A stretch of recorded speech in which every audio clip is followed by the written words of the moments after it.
In the bright lights of D23, like a Las Vegas wedding, we were all so happy to hear about Monsters Inc. Land coming to Disney's Hollywood studios. But now we're all realizing that's got to go somewhere. Let's talk about where in the world they could put Monstropolis here on that park place.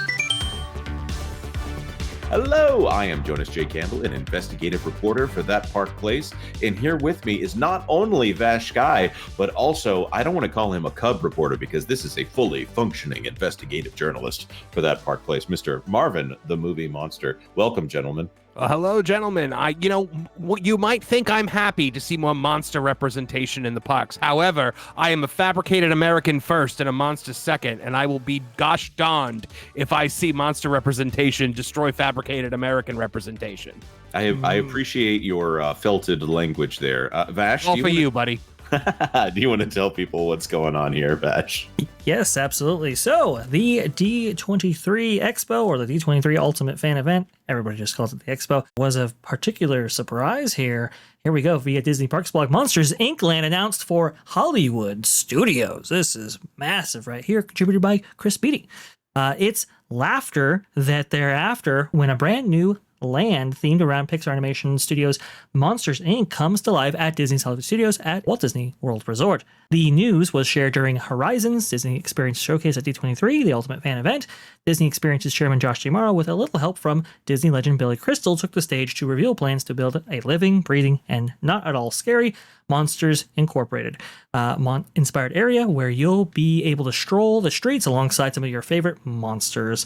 And you can see some of that art right here. I have actually blown it up separately, so you can go ahead and take it in. They're essentially delivering Monstropolis from the famous 2001 film, and also with that, a brand new coaster. Now, this coaster has the distinct notoriety, yes, of actually being Disney's first suspended or inverted, depending on your terminology, coaster that they've ever added to any of their parks. This is very interesting because they've always gone with the more traditional coasters.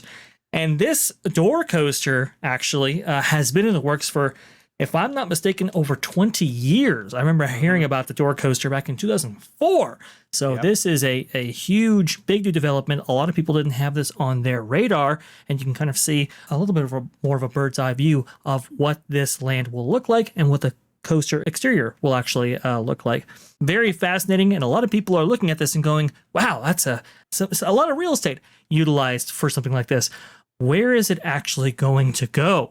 Yeah, that is the big question. The thing that I want to point out here, first of all, in that concept art for the coaster itself, it's a neat design. And the idea, I think they're trying to say that the Scream canisters are going to be used as some kind of propulsion there for the inverted coaster. Right. And Disney never goes too crazy on the coasters, honestly. I mean, Cosmic Rewind probably would make me want to spill my guts here, but I don't want to say it's a family coaster because it's obviously not a family coaster, but this is a small children's IP, and that is a massive landscape that they're talking about putting it into.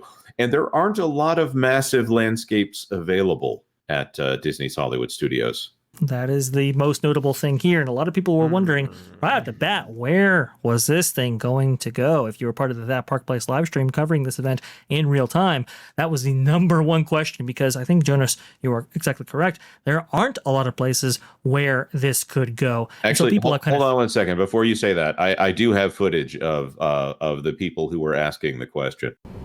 Where? Where, Dwight? Seems like you already know where. That was me. That was me on the stream the other night. I'm horrified, honestly. Let us down easy, Vash. Yes. I'll try to let you down easy, and I'll throw it to Marvin, because this last one here, I think it hits him right at the core there. People have limited where this might go down to 4 options here. They are the animation courtyard, the backstage offices, Indiana Jones Stunt Spectacular. So that's interesting. But the final one, Muppet Vision 3D and Star Tours. Marvin, you have the floor. Okay, so I have to believe in my heart of hearts that the animation courtyard and the backstage offices are probably the more likely location for this. It is a larger area. There is nothing going on over there. Nothing other than this Little Mermaid show that they're doing. All you have over there are a couple of character meet and greets that you could move, and the launch bay, which serves no purpose since Galaxy's Edge opened. Sure. To destroy Muppet Vision is to destroy the last thing that Jim Henson ever worked on. You are taking the last bit of Jim Henson's legacy and wiping it off the face of the map. They already got rid of it in Disneyland, and now you're taking it and you're wiping it out. Now here's my thoughts. I think Muppet Vision and Star Tours is the least likely option here because they just ripped out all the seats and replaced them, refurbished the entire theater, and added new effects to Muppet Vision.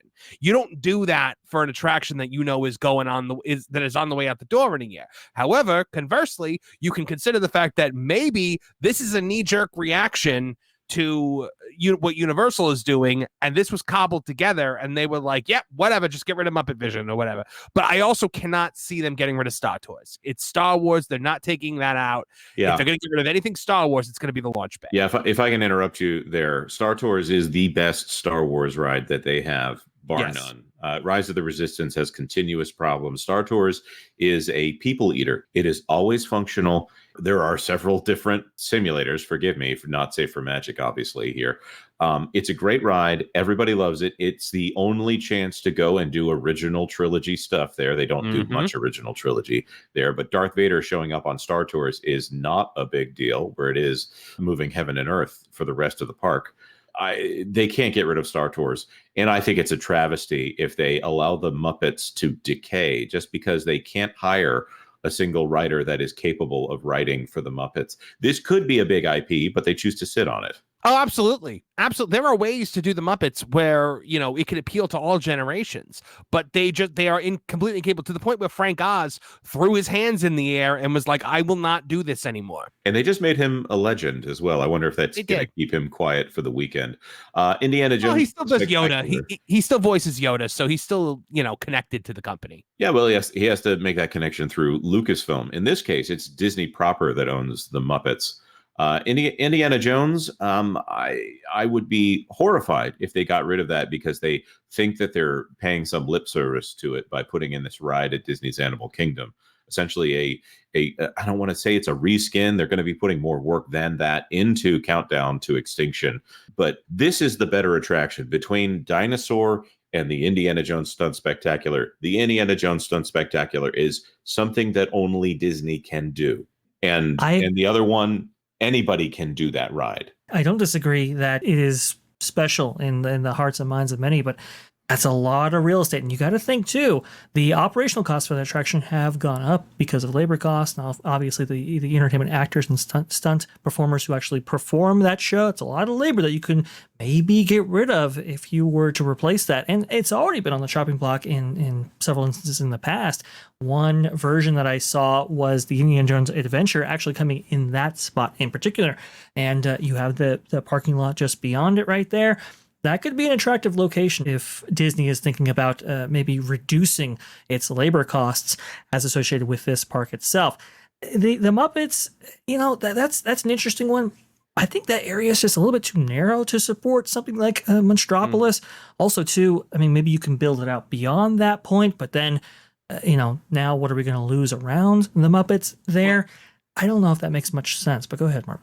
In order to make it the Muppets, you have to take Star Tours too. You have to take Star Tours, and you have to take I'm blanking on the name of the backlot restaurant right there next to it. You have to I think it's Hollywood the whole backlot, area. Yeah, you got to take that whole area. Or maybe, and like I said, they're not getting rid of Star Tours. It's not going to happen. And we all saw the disrepair they allowed Splash Mountain to fall into for years prior to closing it for Tiana's Bayou Adventure. That ride was Lester's Possum Park before they closed it down. Like it was just nobody had touched it, which is ironic that it worked better though than that it does now as Tiana's, but that's neither here nor there.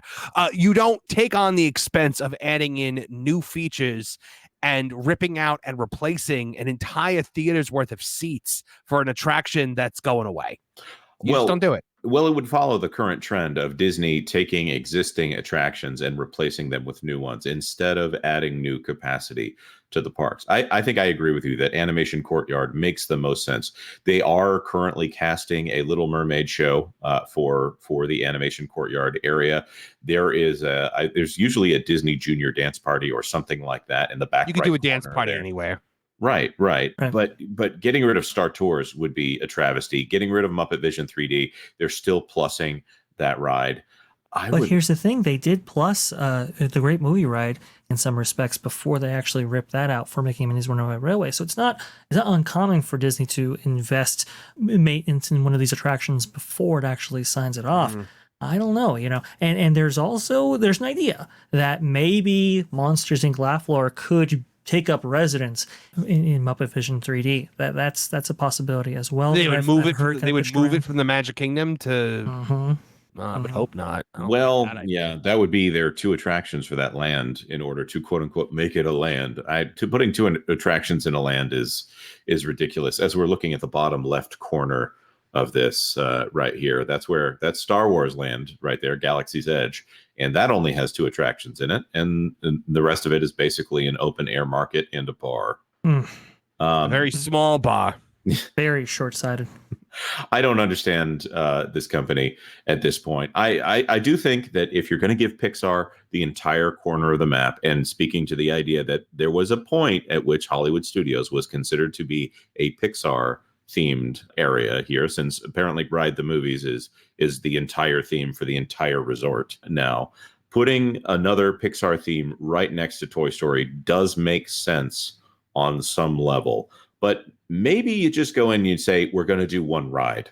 I think that's the entire problem here. They're not willing to say, let's do one good ride and then see where it goes from there. A giant coaster like that, I think that is one good ride that it would be good. Now, the only thing that gives me pause, though, is look in the background there. Doesn't that kind of look like Grand Avenue? It does. I definitely noticed that. That was what stopped my heart during the live stream. Has a Sesame Street feel to it too, as well on the right there. Anyways, obviously Sesame Street not held by the Disney company. That's held by Warner. They tried. They tried. Oh, they did. Michael Eisner won at those rides. That's for sure. Yeah. All right. I think that is probably enough of our outrage at the current moment. I don't know where this is going to go. Disney, you need to understand the fear of what is being taken away is not good for you marketing your next big thing. I think you need to set people's minds at ease. It is better to know that Frontierland is being ripped out. Sorry, the Rivers of America, Riverboats, and Tom Sawyer Island are all being taken away, to know what you're up to, as opposed to having everyone speculate. While horrible is better than the constant speculation on what in the world you are going to do. With that being said, guys, don't forget to subscribe to Tooneytown TV and Tooneytown Wrestling. Marvin is doing a fantastic job over there. I hear he's growing just fine, even without appearing on That Park Place for plugs. Marvin, what's coming up next? Well, every Thursday night, really trying to push this. We've got Toonie Talk TV, a live stream pop culture podcast. Please come check us out, 8 p.m. Eastern Standard Time. We've always got a great panel featuring myself, Kevin Apollo. We're going to be debuting a new regular co-host very soon, and we've got a panelist that's made up of a lot of familiar faces for those of you that like That Park Place. Awesome. Thank you, everyone, for being here. Don't forget to drop a comment. This is the kind of video where I think everybody's got comments anyway. So I'm just reminding you that the comment section is down there. Of course, like this video if you like this video. Hit the notification bell if you want to know as soon as we drop new news. And, of course, consider subscribing to That Park Place for all the news that should be fun. Thanks for watching That Park Place News. For more information, consider checking out www.thatparkplace.com. And don't forget to subscribe, share, like, and send this out on your favorite social media accounts.